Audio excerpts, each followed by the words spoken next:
Well, thank you this afternoon for the ones who attend this webinar. It's about less than an hour, give or take, with Q&A at the end. So really, there's really two things we're going to talk about today, or two lessons. One, are you really ready for retail?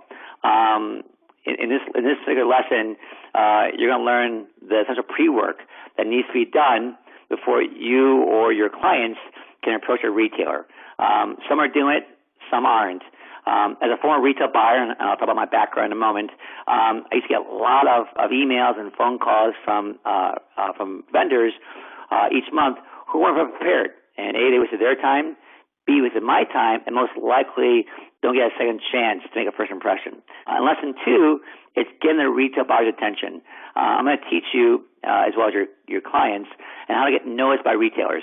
As I mentioned earlier, buyers get a lot of phone calls, emails, and I'm going to show you how to stand out, whether it's over the phone or in person at a trade show, for example. And of course, as I mentioned, we'll have some Q&A at the end. Things that you'll learn today from this presentation, this webinar, is A, to understand how retail buyers think, and B, how to present your products to retailers. At the end of the day, the goal is how to become a vendor partner. Because if you know how retail buyers think and you know how to work with retailers, there's a good chance to become a vendor partner. And dealing with retail buyers, what is your number one objective? If you understand what it is, this is the key secret in selling to retail buyers. So when you are dealing with retail buyers, your number one objective is making the retail buyer's job easier. You make my job easier as a buyer, we're going to grow as a vendor and a retailer very well. Vendors who make it easier for retailers get more opportunities. How do we make a retail buyer's job easier? There's really a couple easy solutions. I call it the 10-step process. I guess I prioritize from best to worst, or strongest to weakest. The number one, strategy in making the retail buyer job easier is to make other things to make the retail buyer job easier. Completed new item setup sheets. It's a lot of work on a manufacturer to fill the setup sheet completely. That could be the description, UPC code, weights and dimensions, and so forth. If it's sent incomplete to the buyer, there's a lot of rework the buyer has to do, and eventually sent back to the vendor to fill out completely or correct. Camera-ready product images. Okay, everything you can't sell anything without an image. So it's important that if you are presenting items to a retail buyer, they have images or samples available for them to take pictures of, so they can post it on their website, in a catalog, or in a preprint ad. Pricing, another thing to make a retail buyer job easier. So we meet a retail buyer in person, or you do it over the phone via email. Make sure your pricing ready to go. Product availability and lead times. Another thing, I can't tell you how many times where the product looks great and ready to buy. Oh, it's not available for 6 months. Then why do you contact me now? Or the product is available, but it's a 90-day lead time. Well, that's too long. I need the product today, or I need it tomorrow. Inventory forecasting or stock balancing. What that really means, the ones who don't know what it is, retail buyers, they usually have a counterpart on their team, inventory planner. What their job is to really manage the inventory or the supply chain, both in store as well as in the warehouse. However, product marketing sales sheets, that's also very important, because a lot of times they use that to provide to their sales teams web or telecopy. Generally speaking, the buyer is a generalist. He does not know the product as well as you do. So it's on your best interest to provide him or her copy that talks about the features as well as the benefits of your products. Once you get your product in the store, that's half the battle. The next step is marketing. What are you going to do to drive people to your retailer stores? Or I usually ask my clients, these three questions. Okay, A, do you have the products that customers want? B, do you want to grow your company and make money? And C, do you follow through on promises you make to people?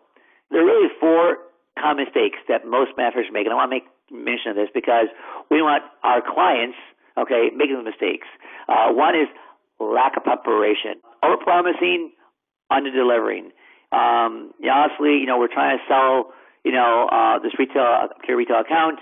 we love being in Walmart or Target or Amazon or Best Buy, and sometimes, we get ahead of ourselves and we overpromise, we underdeliver. We don't want that to happen.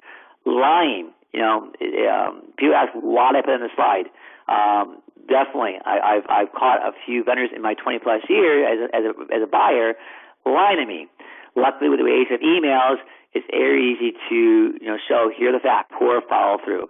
There's a lot of energy that's pent up between a retail buyer and a manufacturer. A lot of excitement, ready to go, and all of a sudden, when something does happen wrong, and it does happen, that you do follow through and you answer your emails, you answer your phone calls, and you do what it takes to help the retail buyer be successful. Now, before you meet a retail buyer, there's a couple of things that you have to get done. Lesson 2, getting a retail buyer's attention. Lesson 2, getting a retail buyer's attention. This is a very important one. You've already determined you are ready for retail. You understand you have the right products. You have a pricing strategy. You have a marketing strategy. You have an exit strategy. Now, the hard part. How do we find retail buyers? How do we get the lead? How do we find leads to contact? That's something I get asked a lot. Networking. I can't tell you, how important networking is today, more so today than it was maybe 20 years ago in finding the right retailers to contact. Online or offline. LinkedIn is a great example. There's a lot of retailers. I have a lot of friends on LinkedIn who are buyers or DMMs.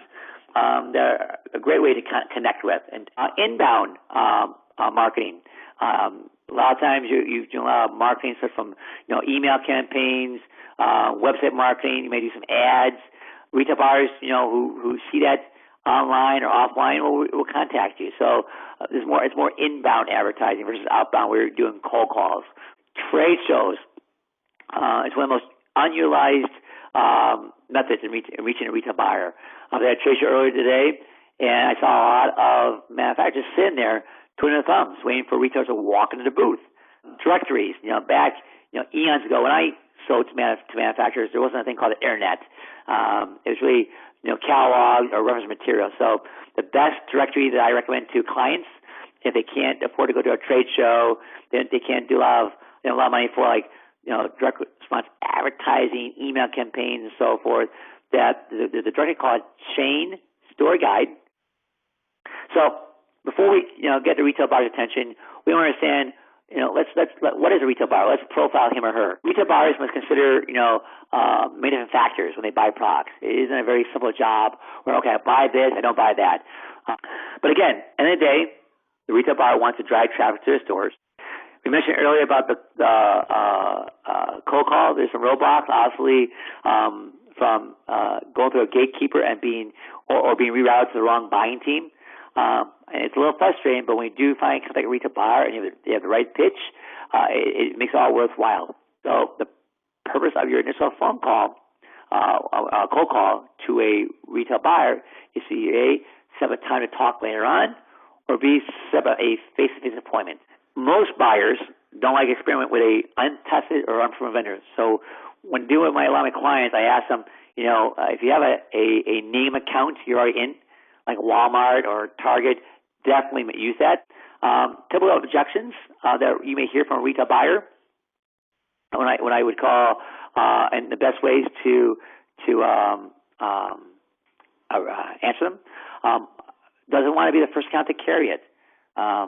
Okay, fine. The way to counteract that objection is maybe it's a bad test. Give us 10 stores. Let us try it out. If it doesn't sell, we'll take the product back. Another objection is your inventory, and he has no open to buy, which is probably a common objection you hear a lot. Well, maybe you offer longer payment terms. Instead of net 30, maybe it's net 60. Your prices are too high. You hear that all the time from retail buyers. The only objection, the only thing I can tell you is really stress your quality. I have similar products in my assortment. You may hear that once in a while. Well, tell them this is a good opportunity to rationalize vendors. I can be a one-stop shop. Yeah, you have 3 manufacturers of DD players. Guess what? I can be your one-stop shop for DD players. This way, you have less vendors to manage. I can provide you a better, consistent supply chain. So let's say you finally got an appointment with a retail buyer. You need to put we call a sales presentation folder, and here are the components. One, an overview of your company. That should be the first page in your PowerPoint deck. some market research or testimonials that'll help reduce the buyer's risk in buying from you. Product brochures, mentioned earlier, by having these one-page sell sheets of your products. Price list, that's pretty common sense. If you are making a laptop to do this presentation, make sure you have a hard copy in case your laptop battery goes dead.